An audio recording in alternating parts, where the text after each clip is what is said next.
주 예수 그리스도의 존귀하신 이름으로 2월 13일 아침 예배를 전능하신 하나님 앞에 다 같이 기도함으로 드리시겠습니다. 기도하시겠습니다. 하나님 아버지 감사합니다. 오늘도 주님 앞에 나와 예배하게 하시고 오늘도 특별히 말씀을 통해 하나님 마음을 깨닫게 하시니 감사합니다.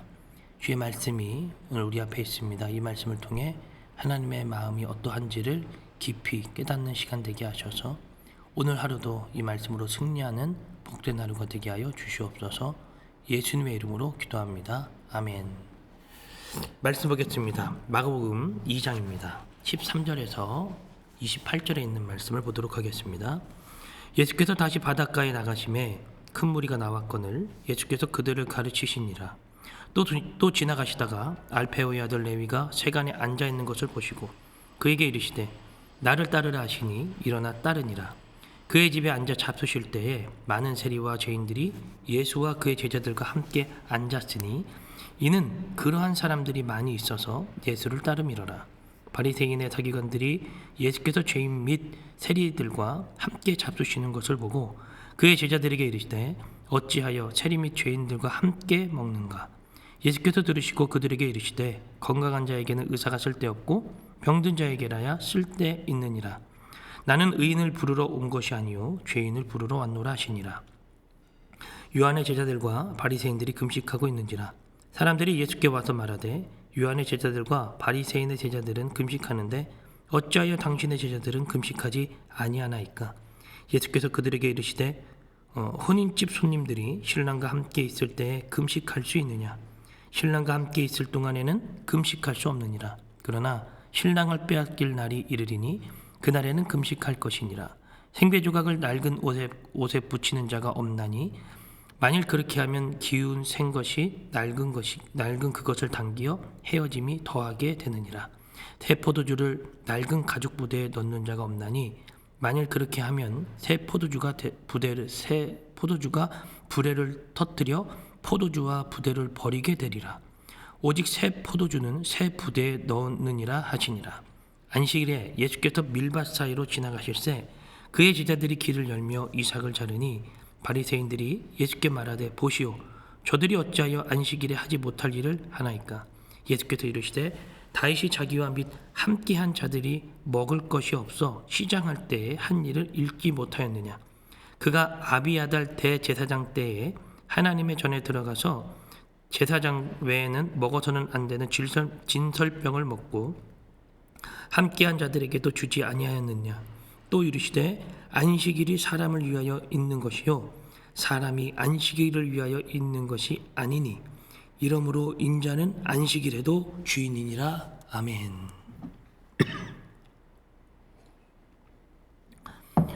오늘은 마가복음 2장 13절에서 28절에 있는 말씀으로 함께 은혜를 나누도록 하겠습니다.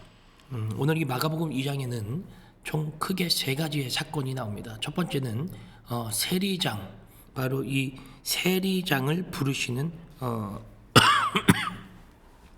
죄송합니다.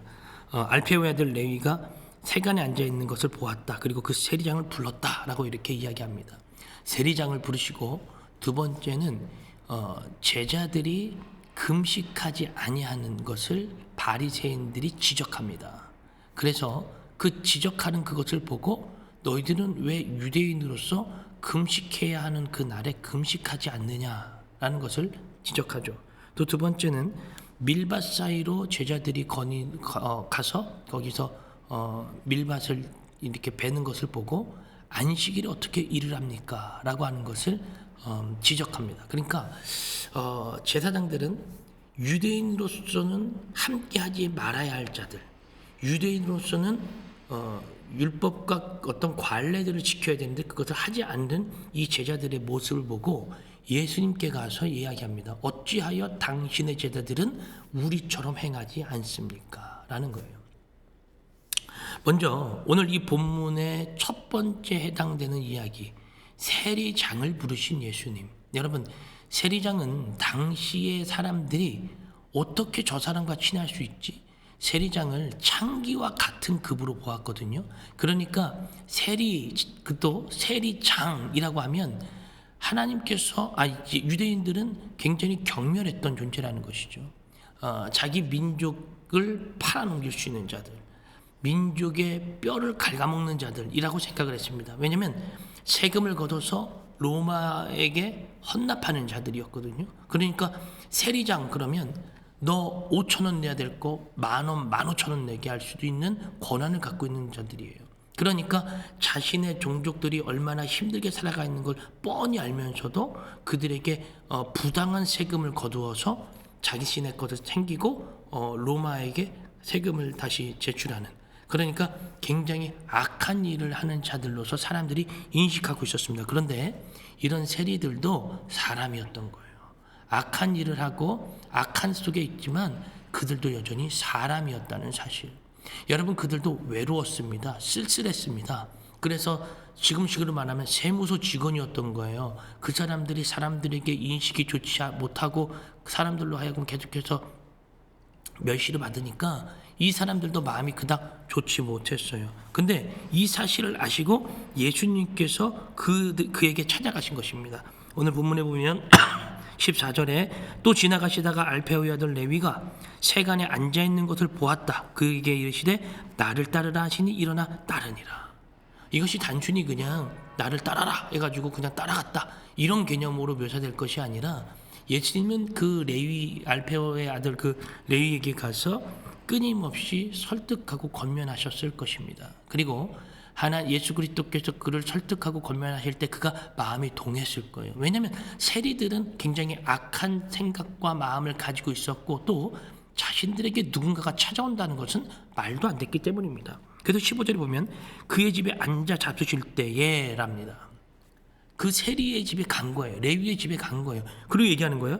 거기에 많은 세리와 죄인들이 예수와 그의 제자들과 함께 앉아 있으니 이는 그러한 사람들이 많이 있어서 예수를 따름이로라. 오늘 성경도 그렇게 기록했죠. 어떤 자들? 많은 세리와 죄인들이라는 거예요. 그러니까 세리들은 당시에 사람들이 봤을 때 굉장히 부정적인 존재들이었는데 예수님의 제자들과 예수님이 그들과 함께 앉아서 식사를 하고 있는 거예요. 그때 바리새인과 서기관들이 이렇게 얘기합니다. 예수께서 죄인 및 세리들과 함께 잡수시는 것을 보고 그의 제자들에게 이르되 어찌하여 세리 및 죄인들과 함께 먹느냐. 그러니까 당시 바리새인들의 상식으로는 말이 안 되는 일이에요. 어떻게 우리같이 경건한 자들 유대인들이 어떻게 그렇게 몰상식한 자들과 함께 있냐라는 거예요. 옛날에 우리나라 말에도 그런 말이 있죠. 백로야 까마귀 우는 곳에 가지 마라. 너 더러워질까? 거기서 더러워진다. 여러분, 성경은 근데 이렇게 얘기해요. 까마귀 우는 곳에 가라는 거예요. 백로야 가라. 근데 세상은 가지 마라. 너를 지켜라. 근데 예수님이 말씀하십니다. 그런 곳에 내가 가야 된다. 우리가 가야 된다. 여러분, 믿는 자들은 가는 것입니다. 허락되어진 곳에 가는 거예요. 왜? 예수님께서 이렇게 말씀하셨거든요. 한번 볼까요? 17절. 예수께서 들으시고 그들에게 이르시되 건강한 자에게는 의사가 쓸데없고 병든 자에게라 쓸데있느니라. 나는 의인을 부르러 온 것이 아니요 죄인을 부르러 왔노라. 아멘.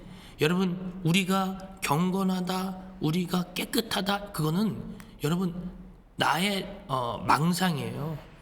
내가 어떻게 깨끗하고 내가 어떻게 경건합니까? 이신칭의잖아요. 나는 원래 더러운 자예요. 그러나 믿기 때문에 의롭다고 칭해 주신 거예요. 나는 더러운데 하나님께서 너 그래, 내가 그렇지만 너 나를 믿기 때문에 너 더럽지 않은 것으로 내가 칭해 줄게. 여러분, 우리는 여전히 죄인입니다. 우리는 여전히 부족한 자입니다. 그러나 하나님의 은혜로 의인이 되어진 거예요. 이 사실을 절대 잊어서는 안 돼요.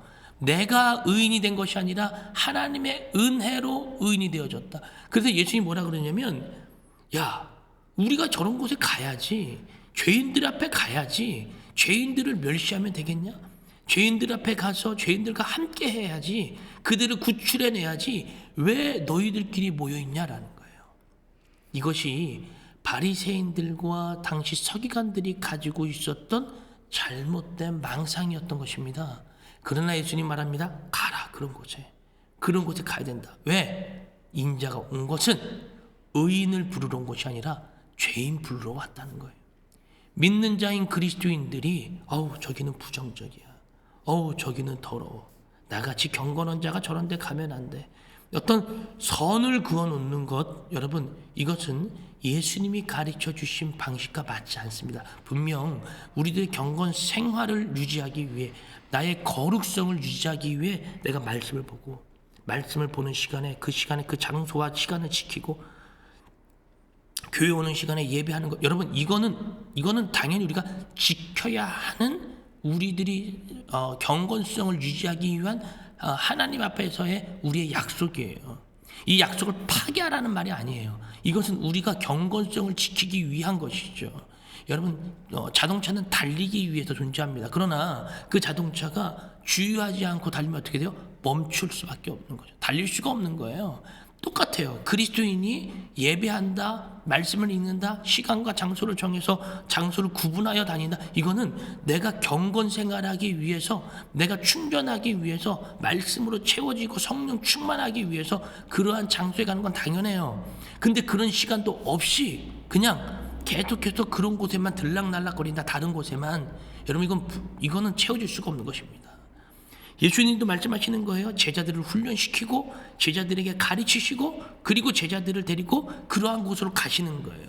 여러분, 우리들이 죄인들이 있는 곳에 가야 됩니다. 부정적인 곳에, 세상 사람들이 그런 곳에 가면 안 된다고 하는 곳에 우리들은 침투해서 그 사람들을 전도해야 됩니다. 다만 조건이 있어요. 뭐예요? 훈련되어져야 되는 거예요. 말씀으로 무장되어져야 되는 거예요. 성령으로 충만해야 되는 거예요. 말씀으로 충만하고 성령으로 충만하지 않은 상태에서 그런 곳에 가면 당연히 먹힐 수밖에 없는 것이죠. 그러나 예수님 오셔서 말씀하시는 거예요. 우리는 세상 사람들처럼 그런 곳 자리들을 경멸하는 것이 아니라 품고 안아줘야 된다. 품고 안기 위해서 우리는 강해져야 된다. 두 번째입니다. 요한의 제자들과 바리새인들이 금식하고 있는지라 라고 하면서 시작해요. 왜 금식했는가? 당시 그들은 회개와 속죄를 위해서 일주일에 약 2번 정도를 금식했습니다. 이것은 그들이 정해놓은 관례예요. 그런데 예수님과 예수님의 제자들은 그 관례를 따르지 않는 거예요. 그래서 그것을 지적합니다. 왜 금식해야 하는 날에 금식하지 않습니까? 우리는 다 금식하잖아요. 왜 당신들은 금식하지 않아요? 그때 주님께서 말씀하세요. 금식을 지금 한다고? 야, 어떻게 혼인잔치에 갔는데 거기에서 금식과 관례를 따져가면서 그 잔치를 안 즐기는 그런 무례한 사람이 어디 있냐. 혼인잔치에 뭘 얘기하는 거예요? 예수님이 지금 여기 왔다는 거예요. 예수님과 함께하는 그 자리는 슬픔의 자리가 아니라 기쁨의 자리, 잔치의 자리라는 거예요. 근데 바리새인들은 메시아이신 하나님이신 예수 그리스도가 왔음에도 불구하고 메시아를 못 알아보고 거기서 금식 타령을 하고 있는 거예요. 그러면서 예수님이 말씀하시는 거예요. 금식할 때가 온다. 인자가 죽을 때가 온다. 그게 뭘 얘기하는 걸까요? 바로 십자가 사건이죠. 십자가 사건을 통해서 너희들이 각성해야 될 때가 올 것이다. 그때 너희들은 금식해도 좋다라는 거예요. 그때 울라. 그때 고난에 참여해라 라는 것이에요. 그러면서 예수님께서 아주 유명한 말씀을 하시죠. 21절입니다. 22절까지 21절 22절 생배 조각을 낡은 옷에 붙이는 자가 없나니 만일 그렇게 하면 기운 센 것이 낡은 그것을 당기어 헤어짐이 더하게 되느니라. 새 포도주를 낡은 가죽 부대에 넣는 자가 없나니 만일 그렇게 하면 새 포도주가 부대를 터뜨려 포도주와 부대를 버리게 되리라. 오직 새 포도주는 새 부대에 넣느니라 하시니라. 여기서 새 포도주라고 말했어요. 여러분, 포도주를 담그는데 그 포도주를 가죽 부대에 담아요. 그러면 그 포도주에 가스가 창출되어지겠죠. 그죠? 숙성시키니까요. 그때 팽창해진단 말이에요. 근데 낡은 가죽 부대는 어떻게 되겠어요? 그쵸? 버티지 못하고 찢어지겠죠. 낡은 가죽 부대를 보수한다 하면서 새 가죽 부대를 덧대서 거기다 반응집을 한다? 이것도 불가능합니다. 왜? 새 가죽 부대가 덧댄 것에, 이 덧댄 것은 어찌됐든 지난번에 썼던 거니까 늘어져 있을 거 아니에요. 새 것은 어떻게 해요? 짱짱할 거고 이것이 끌어당겨서 찢어질 거라는 거예요. 그러니 그렇게 미련하게 새 포도주를 낡은 가죽 부대에 담는 사람 없다. 새 포도주는 새 포도에 담아야 된다. 이렇게 비유를 하신 거예요. 여러분, 이 비유가 무슨 뜻일까요? 너희들의 관례, 낡아빠진 관례, 전통성, 행위성에 자꾸 하나님 나라를 거기에 끼워 맞추려고 하지 말아라 라는 거예요. 하나님의 나라는 생동성이 있어요. 하나님의 나라는 역동성이 있어요. 근데 그 역동성을 자꾸 제재하는 거예요. 그건 안 됩니다. 하나님 그건 안 됩니다. 우리가 정해놓은 전통엔 이게 맞습니다. 여러분, 이게 참 종교 지도자로서 하지 말아야 되는 말입니다. 저도 목사지만 어떠한 고리타분하게 묶이는 저의 영역도 있겠죠. 그죠? 영역도 있겠죠. 그러나 예수님 말씀하시는 중요한 사항은 무엇이냐면 하나님의 역동성을 우리들이 제한할 필요는 없다는 거예요. 그럴 수 없다. 왜? 하나님의 나라는 제한되어져서 역사가 일어나는 것이 아니라 하나님의 나라는 제한을 뛰어넘는 역동적인 하나님의 절대적 주권하에 움직여지고 있다는 것을 보여주는 거예요. 그러니 바리새인과 이 서기관들에게 예수님 가르쳐 주시는 것입니다. 그렇게 너희들의 율법에 갇히지 말아라. 너희들이 만들어 놓은 규율과 관례에 하나님의 나라를 묶어놓지 말아라. 하나님의 역사를 너희들이 재단할 수 있다는 것입니다. 마지막 이야기입니다. 안식일을 성찰하시다. 안식일에 예수님의 제자들이 밀밭 사이를 거닙니다. 당시에 밀밭을 거닐었던 이유는 연약한 자들, 가난한 자들은 밀밭 모퉁이에 있는 것을 추수할 수 있었어요. 레위기에 적혀 있죠. 너희들은 가난한 자들, 헐벗은 자들을 위해 그 내 모퉁이의 영역은 남겨두어라. 룻이 이삭을 주실 때도 마찬가지였습니다. 그런 거 다 주워오는 거였던 거예요. 근데 여러분, 이 밀밭 사이로 거느는데 언제? 안식일에 거느는 거예요. 그게 지금 또 이 바리새인들에게, 서기관들에게 문제가 된 거예요.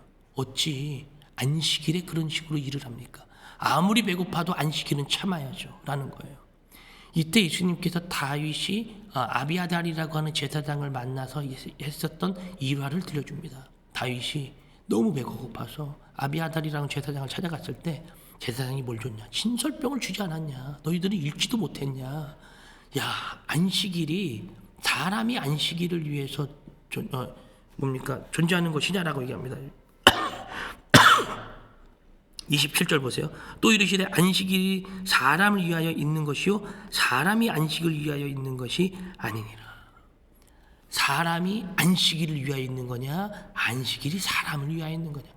뭐가 중심이냐? 여러분, 사람이죠. 지금 죽어가고 있는데, 지금 고통 중에 있는데, 배고파하고 있는데, 여러분 뭐가 우선이에요? 안식일 지키겠다고 사람 죽이겠습니까? 예수님 말씀하시는 거예요. 사람이 죽어가는데, 저렇게 힘든데 왜 그것을 모른 채 하고 있느냐? 이 세 가지 이야기는 한 가지의 공통점을 가지고 있습니다. 그들은 자신들의 규례와 자신들의 관례를 따라가면서 사람들의 고통과 아픔을 멸시했다는 거예요. 그러나 예수님은 오셔서 말씀하십니다. 하나님의 나라의 법은 그런 것을 파괴한다. 그런 것을 타개한다. 그리고 하나님의 사랑이 흘러가게 해서 그 사람을 변화시킨다. 변화된 자들은 하나님의 말씀을 따라갈 수밖에 없다. 오늘 하루가 여러분 이 예수님의 가르침, 이 세 가지 사건의 가르침을 통해서 먼저 여러분들이 가야 할 곳, 헐벗은 자들, 연약한 자들에게 갈 수 있기를 축복합니다. 대신 강해져서 가십시오. 훈련되어져서 가십시오. 두 번째는 나의 관습과 나의 어떤 형식 때문에 하나님의 역사를 재단하지 마십시오. 또 나의 어떠한 신앙적인 루틴 때문에 어떤 사람과의 관계를 재단하지 마십시오. 우리가 신앙생활하는 것 너무나도 중요합니다. 하나님 안에서 말씀 중심으로 하나님이 일하시게 하시는 그 영역까지 우리들이 바라보면서 하나님의 뜻을 실천해 나아갈 수 있는, 또 하나님의 일들이 우리 안에 펼쳐질 수 있는 그러한 날이 오기를, 그래서 하나님 그렇게 역사해 가시는 우리가 되어지기를 주의 이름으로 축복합니다. 기도하겠습니다. 아버지 하나님, 때로는 내가 재단합니다. 어리석게도 하나님의 일을 막습니다. 하나님의 일을 막는 것은 나였습니다. 내가 주님 앞에서 온전하게 서지 못해서 하나님의 뜻을 저버렸습니다. 연약한 자가 되지 않게 하시고 하나님 안에서 굳건하여 성령 충만한 자 되어 하나님의 뜻을 나타내는 복된 사람이 될 수 있도록 주여 인도하여 주시옵소서. 오늘 하루도 말씀 중심, 예수 중심으로 살아가 승리하는 복된 날이 되게 하실 줄로 믿사오며 예수님 이름으로 기도하옵나이다. 아멘. 오늘 말씀 여기서 마무리합니다. 오늘도 주 안에서 승리하세요.